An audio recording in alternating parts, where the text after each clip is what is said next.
Right, so, we have some comics to talk about today, but before I do, I want to let you guys know something that's happening, a big thing that's happening on Twitch over the next week and a bit.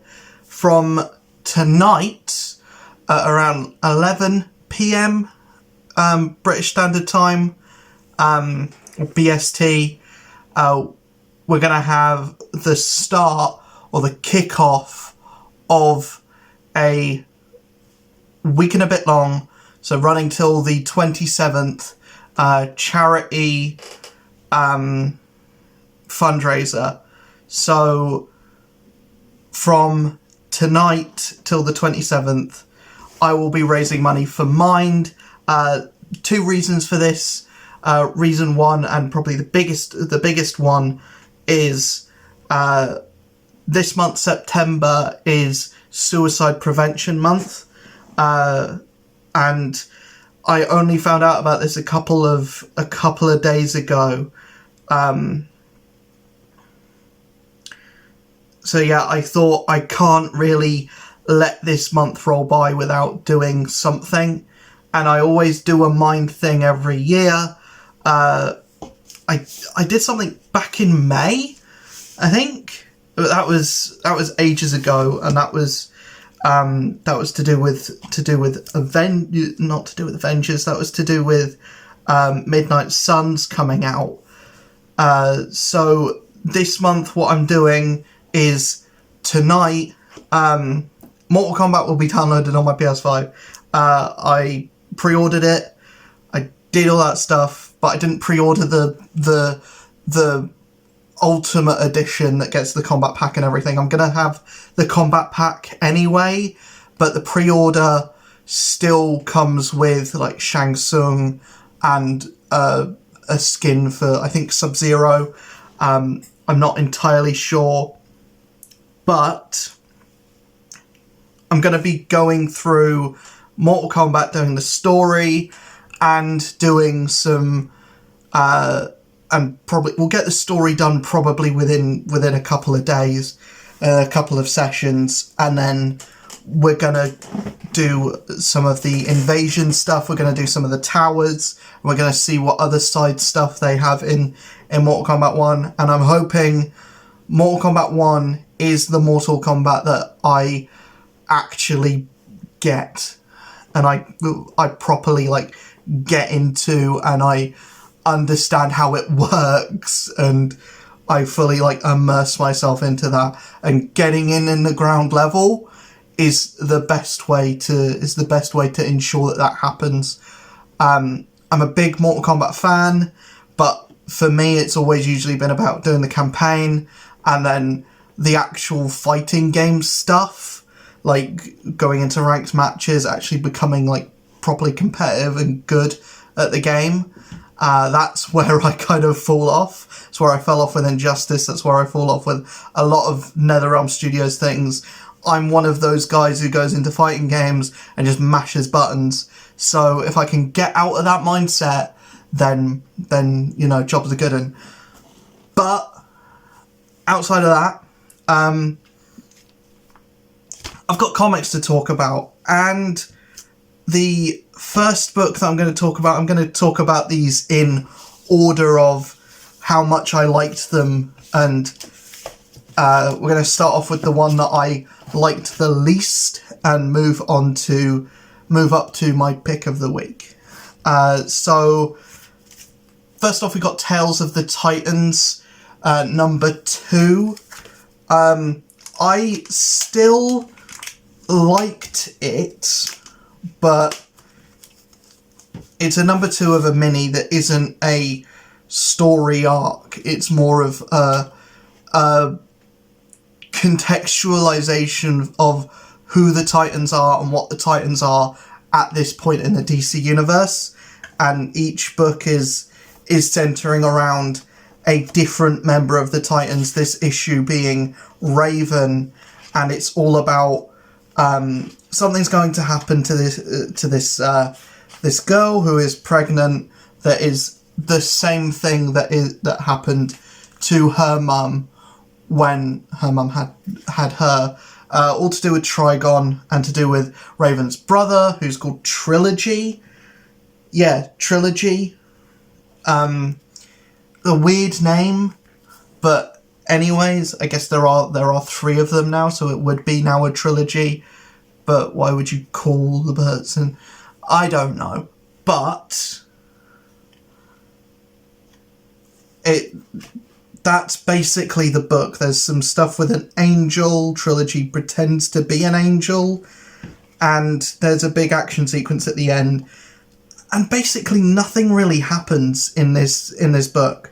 I still enjoyed it, but from the start to the end of what actually happens in the book, it's basically just the busted song "Crash the Wedding." That's what this book is. It's just crashing a wedding and kind of contextualizing that, yes, Trilogy is the son of Trigon, but he does not have to walk the path of Trigon.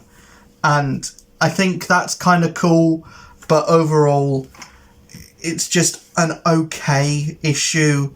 It doesn't do anything necessarily great. The artwork itself, you've got some cool panels like that, cool like one-page splash panels, but overall the artwork is not 100% my cup of tea.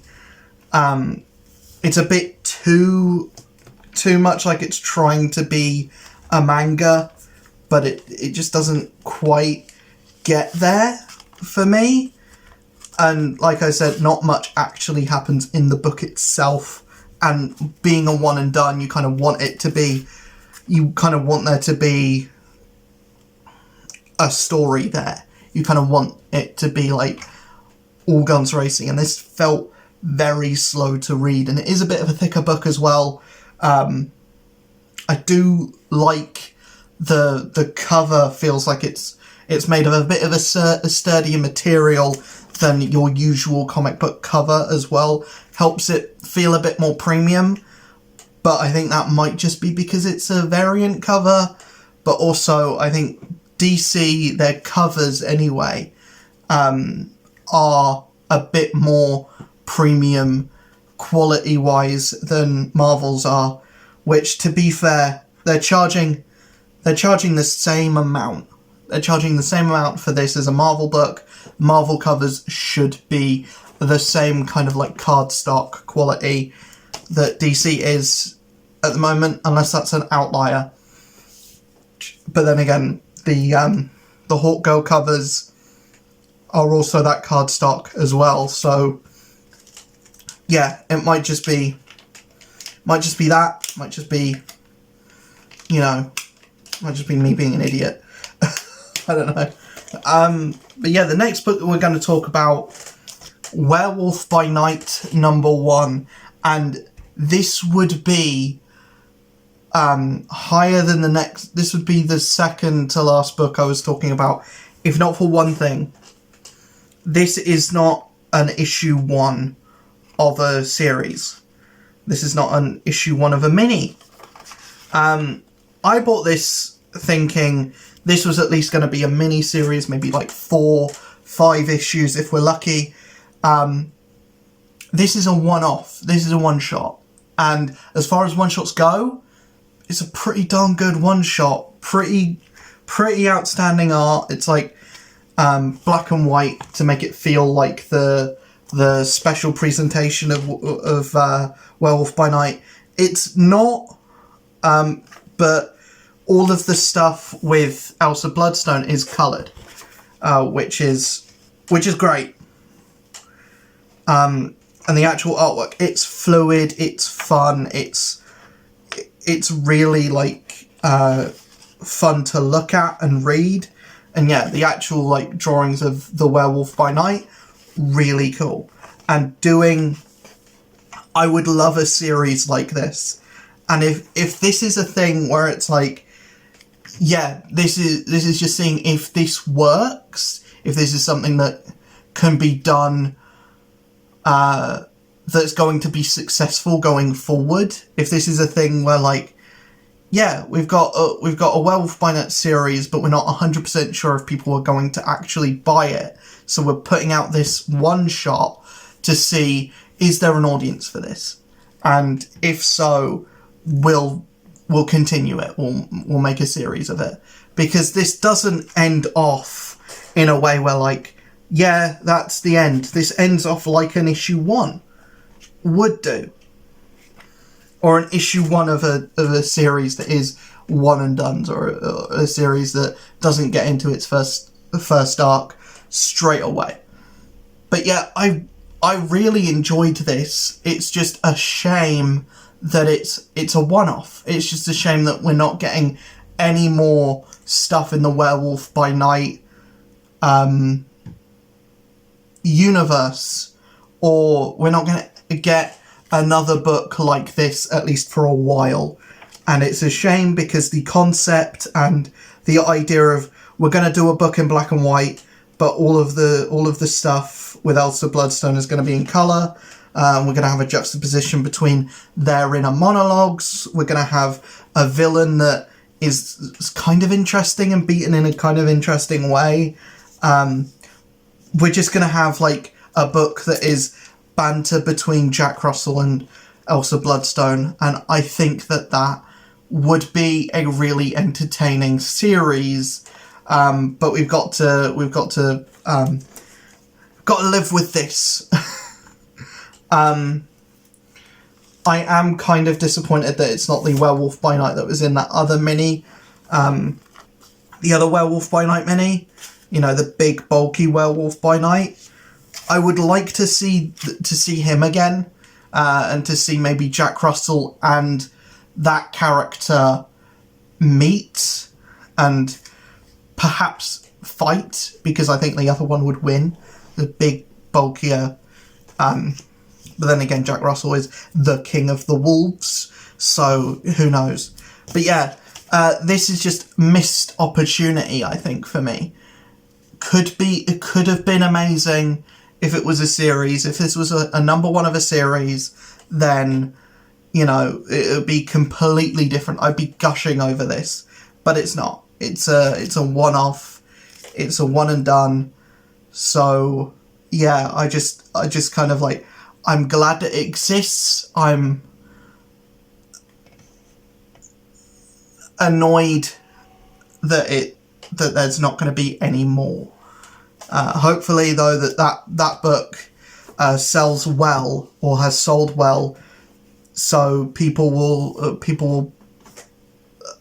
hopefully people buy this, so we can get a series of this, because it's a really fun like one-off issue that deserves to be a series, or Derek Landy deserves to get at least a series of Werewolf by Night. If it's not quite that artsy, then I'm fine with that, but, you know, I would like a book of that to exist, like an ongoing, or at least a mini. We then have Avengers Inc. This is the second to last book that I'm going to talk about. Wasp and Vision on the cover, but the Vision that's in this is not the Vision. It's so the main plot of this is someone's broken into the raft and killed and shot in the head several B, D, F tier Marvel villains. One of them being Mark Cannon? David Cannon, Whirlwind, which is why Wasp is in this book, because Whirlwind is a high-profile Wasp villain, or by high-profile Wasp villain, as high-profile as a Wasp villain can be. But you have several other villains there, like Anaconda, you've got Griffin, you've got someone else there. I can't, for the life of me, remember the names of these characters.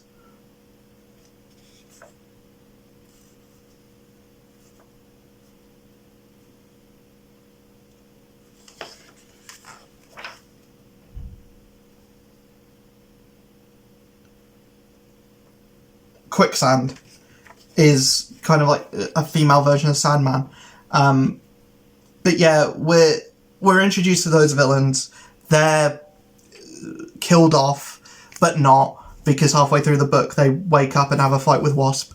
But this is all about basically Wasp solving the murder of David Cannon and these other supervillains, and then eventually solving the mystery of why fake their deaths, if it's not a prison break, if it's not planned by them, who's behind all of this.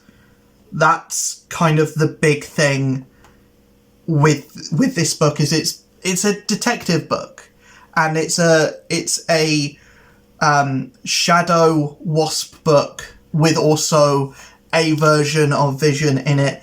This David Cannon wakes up from being killed, and he's got Vision powers, and he doesn't remember being David Cannon, and he says that his name is something that I cannot remember.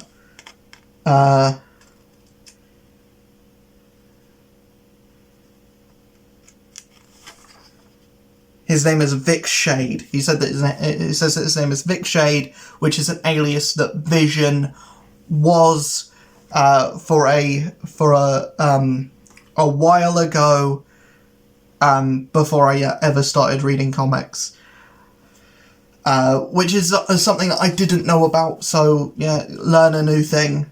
But I'm very interested to see where this book goes, and as far as first issues are concerned, I think this is a really strong first issue. But yeah, the only thing that I have to say about this book that I didn't quite enjoy is Leonard Kirk's art. It's not my cup of tea, really.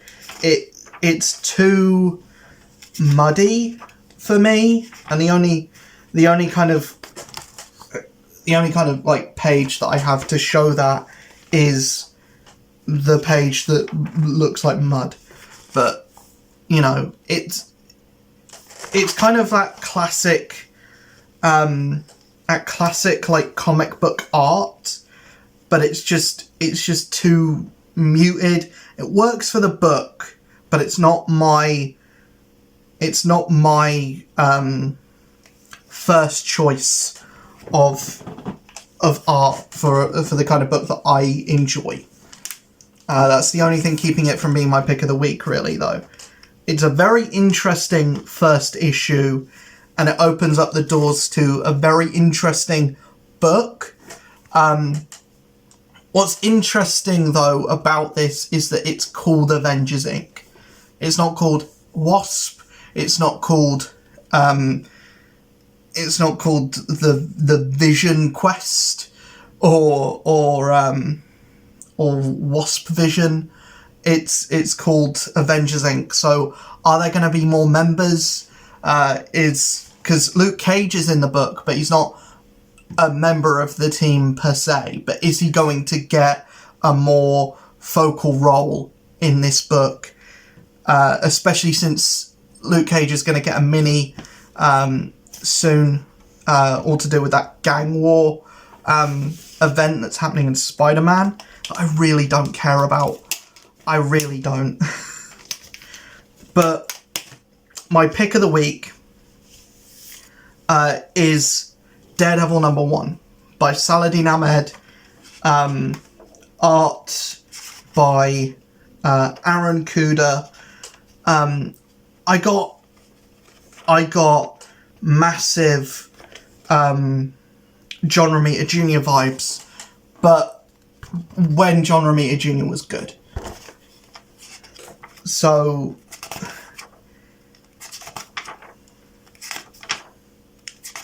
I'll try and find the splash page. Yeah, here.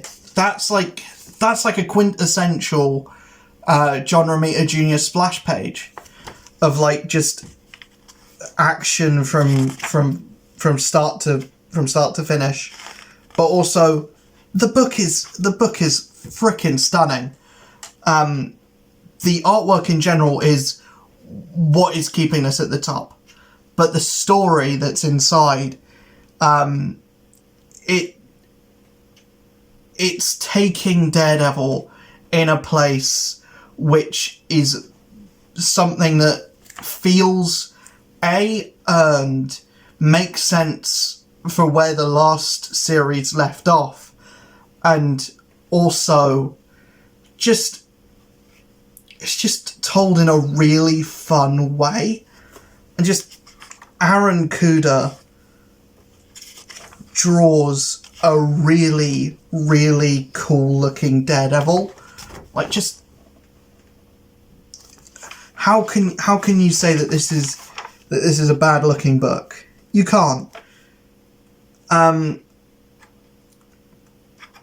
It's just really cool, and it's supposedly going to be dealing with some ethereal, actual, like, religious imagery and stuff, and they're actually putting Matt in a place where he's actually tapping on the religious side of his character. They're actually making Matt a pastor or a father in a church, taking in orphans. So yeah, it's just, and it's like full circle, and it's told in the best way possible, and it's just, I cannot wait to read more of this. And that's the perfect first issue. It's something that makes you want to read more, and I feel like this is definitely gonna sit in a similar place as like Donny Cates' Venom, Immortal Hulk did for some people, or for a lot of people. This is probably going to be like, every time this book comes out, it's going to be the first thing on my pile, because I'm always going to want to read it. The perfect comic book. I think this first issue, perfect comic book, in my opinion. A 10 out of 10. I cannot... There's a reason why I haven't talked about what's in the book too much, because you really need to read this yourself. You really need to go out and buy Daredevil #1 and read it yourself, because it is so good. It is fantastic. You will not read a better comic book than this week, this month, this year. Actually, Captain America #1 comes out on Wednesday, so I may eat my words. It's J. Michael Straczynski, but this is perfect, and I'm sad that I've never read Saladin Ahmed before. I've never read a Saladin Ahmed book before, but I'm really glad that he's now tackling my favourite character, because I have been missing out on a really good writer, and I think he might be up there with, like, your Chip Zdarsky's, your Donny Cates, your Al Ewings, your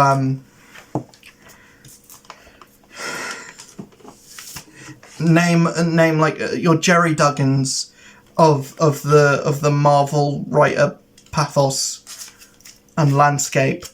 Daredevil #1 is a definite recommend. It's my pick of the week, and I think we're going to see a lot of Daredevil at the top of a lot of these videos that I do going forward, because Daredevil's my favourite character, and whenever he's got a book, it's always good.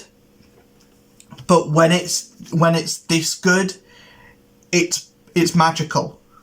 When Daredevil is done this well, it's magical, because everyone talks about it. Daredevil is a character you can get away with more stuff with. You can take to different places, and you can mess him up, and you can kill off his supporting cast, and you can kill him off and make it work, and to the point where he's been killed off like 3 times in the last since 2020. But yeah, I really, really, really dug that book, that first issue. So good. I'm gonna end this video here because I'm starting to lose my voice. and I want to keep it for tonight. I will see you guys in the next video. I'll see you guys over on Twitch tonight. See you guys then. Peace.